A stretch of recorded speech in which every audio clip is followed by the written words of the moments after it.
Twelfth class physics का नया batch चल रहा था, तो उसी में नेक्स्ट वीडियो है आज का। टॉपिक वैद्युत द्विध्रुव की निरक्षीय स्थिति में किसी बिंदु पर वैद्युत विभव का व्यंजक या वैद्युत विभव का सूत्र। इससे पहले हमने अक्षीय स्थिति में वैद्युत विभव का सूत्र कराया था। अब ये है, कभी कभी आ जाता है सिद्ध करो कि वैद्युत द्विध्रुव की निरक्षीय स्थिति में किसी बिंदु पर वैद्युत विभव का मान शून्य होता है। क्या? शून्य। तो ये शून्य सिद्ध करने के लिए भी आ जाता है कभी कभी। तो वेरी मोस्ट इंपोर्टेंट है, ध्यान से समझेंगे इसको, ठीक है। चलिएगा इसको करते हैं हम। हमारे पास में देखिएगा जो क्वेश्चन दे रखा होता है, आंसर भी क्वेश्चन में ही छुपा होता है। जैसे वैद्युत द्विध्रुव की निरक्षीय स्थिति में, तो वैद्युत द्विध्रुव की निरक्षीय स्थिति, तो देखिए पहले हमने बता रखा वैद्युत द्विध्रुव क्या होता है। ये वाला, ये है आपका वैद्युत द्विध्रुव, ये रहा, ये एक ए बी वैद्युत द्विध्रुव है जो -q कूलम और +q कूलम आवेशों से मिलकर बना है, जिनके बीच की दूरी कितनी है? 2l है, ठीक है। ये बीच की दूरी 2l है, ठीक है। अब अक्षीय स्थिति, जैसे कोई वैद्युत द्विध्रुव है, -q कूलम और +q कूलम रहेंगे, इन दोनों आवेशों को मिलाने वाली रेखा ऐसे ऐसे ऐसे निकल जाए, ऐसे निकल जाए, ये तो अक्षीय है। ये कैसी कहलाएगी? अक्षीय स्थिति है। और इसके लंबवत यानी कि ऊपर या नीचे, ये कैसी है? निरक्षीय है। ये वाली आपकी कहलाएगी निरक्षीय स्थिति, ठीक है। समझ में आई बात? तो अब इसकी वैद्युत द्विध्रुव बना दिया हमने वैद्युत द्विध्रुव की निरक्षीय स्थिति में। तो निरक्षीय स्थिति में यानी कि यहाँ से हमने मान लिया, यहाँ पर ये वाला निरक्षीय स्थिति में एक बिंदु P है, या किसी बिंदु पर हमको वैद्युत विभव ज्ञात करना है। ये बन गया लो चित्र। क्या है?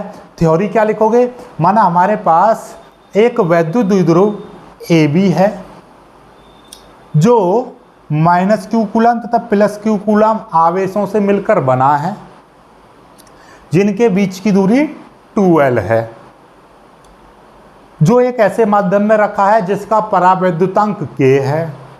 इसका मध्य बिंदु, वैद्युत द्विध्रुव के मध्य बिंदु, ये हमने मध्य बिंदु मान लिया, मध्य बिंदु O से r दूरी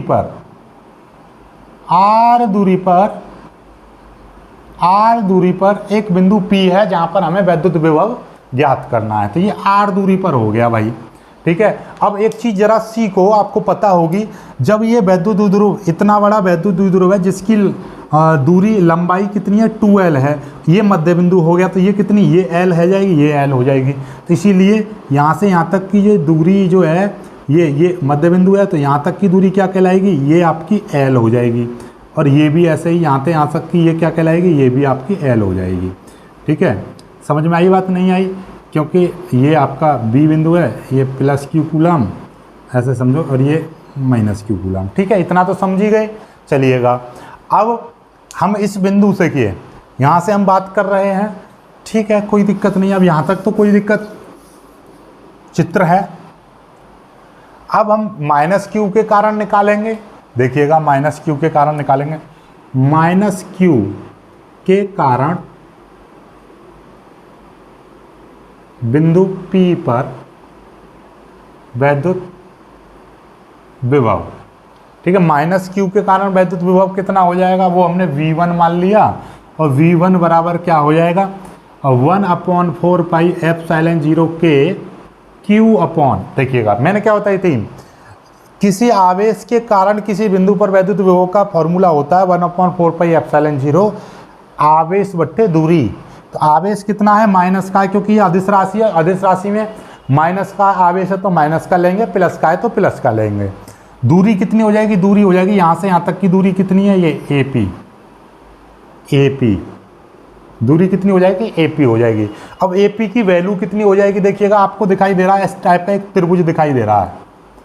ये यहाँ पर A है, ये O है, ये P है, ठीक है। ये वाली दूरी L है, ये वाली दूरी R है।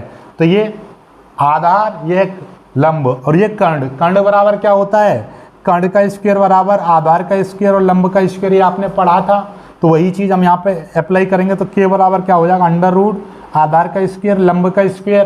पाइथागोरस प्रमेय सभी लोगों ने पढ़ी होगी कि किसी त्रिभुज में जो बड़ी वाली भुजा का स्क्वायर जो होता है वो छोटी वाली दो छोटी भुजाओं के वर्ग के योग के बराबर होता है।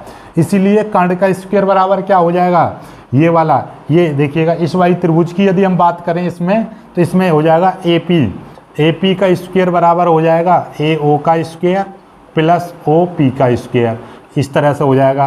तो AP बराबर क्या हो जाएगा, अंडर रूट में AO कितना है L का स्क्वायर प्लस O यानी कि R का स्क्वायर, ये हो जाएगा। वर्ग इधर जाके अंडर रूट हो गया। बायोलॉजी वाले समझ रहे हैं चीज़ों को, इसलिए यहाँ से यहाँ तक की जो दूरी है वो कितनी हो जाएगी, ये हो जाएगी R का स्क्वायर प्लस L का स्क्वायर, ये हो जाएगी, ठीक है। इसीलिए यहाँ से और एक और चीज़ सीख लो, वही दूरी देखिएगा, ये ऐसे ही एक यहाँ से ये BP निकालेंगे, BP भी ये भी इतनी हो जाएगी R का स्क्वायर प्लस L का स्क्वायर, ये भी इतना ही हो जाएगा। क्यों, क्योंकि आपको दिखाई दे रहा, देखिएगा यहाँ से यहाँ तक की दूरी L, ये हो जाएगा बिंदु B, ठीक है।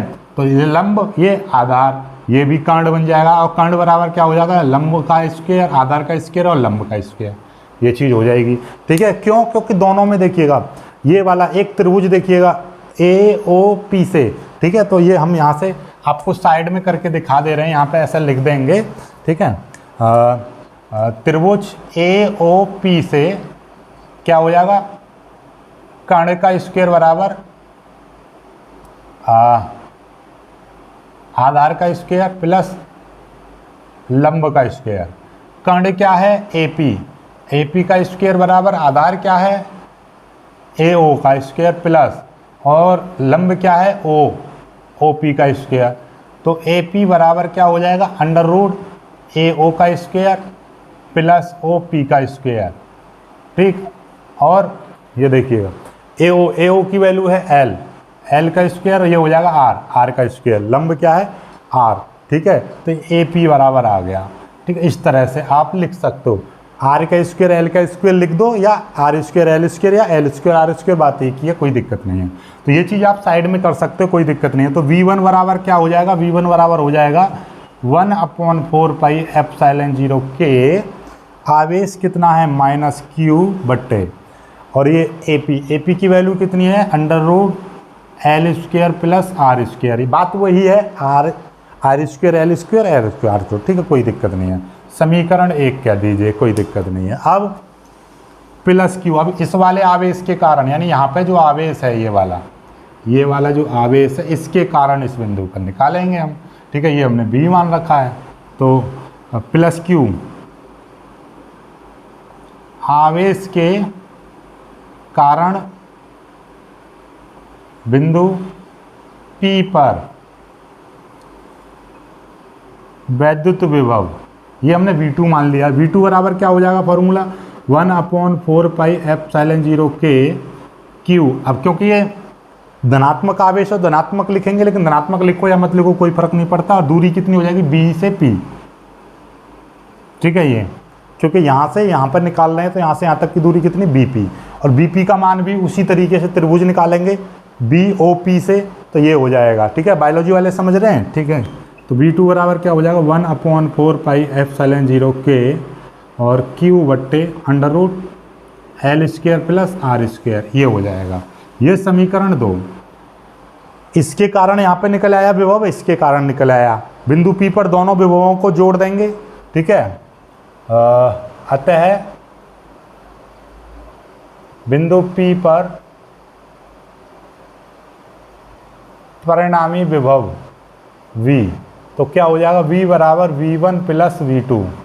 V बराबर V1 की वैल्यू कितनी है, ये रही 1/4 पाई एप्सिलॉन 0 के -Q बट्टे under root L square R square plus, और ये हो जाएगा आपका 1/4 पाई एप्सिलॉन 0 के और Q बट्टे अंडर रूट में L square plus R square.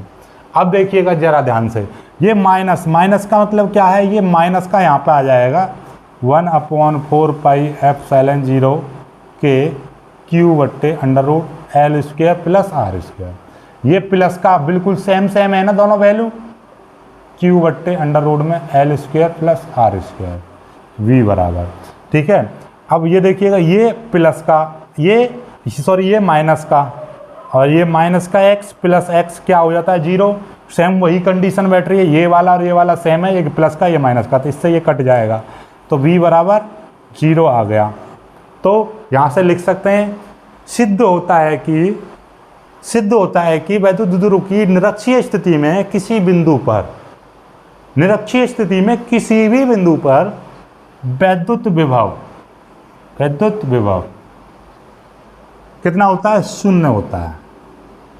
ठीक है, निरक्षीय स्थिति में किसी भी बिंदु पर क्या होगा, 0 होगा। ठीक है, चलिएगा, ये हो गया। ठीक है, कोई दिक्कत नहीं। ठीक, निरक्षीय स्थिति का मतलब यही है, इन दोनों आवेशों के मध्य बिंदु से जो जाने वाली रेखा है, इसके इस बिंदु पर निकालो, इस बिंदु पर निकालो, इस बिंदु पर निकालो, किसी पर भी निकालोगे वैद्युत विभव का मान कितना होगा, 0 होगा, 0 होगा।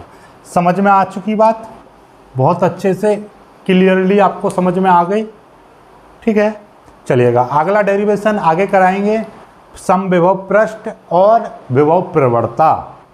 और ये वीडियो पसंद आया हो तो लाइक करना, शेयर करना, और कुछ समझ में नहीं आया हो तो कमेंट करके पूछ लेना। ठीक है, जय हिंद।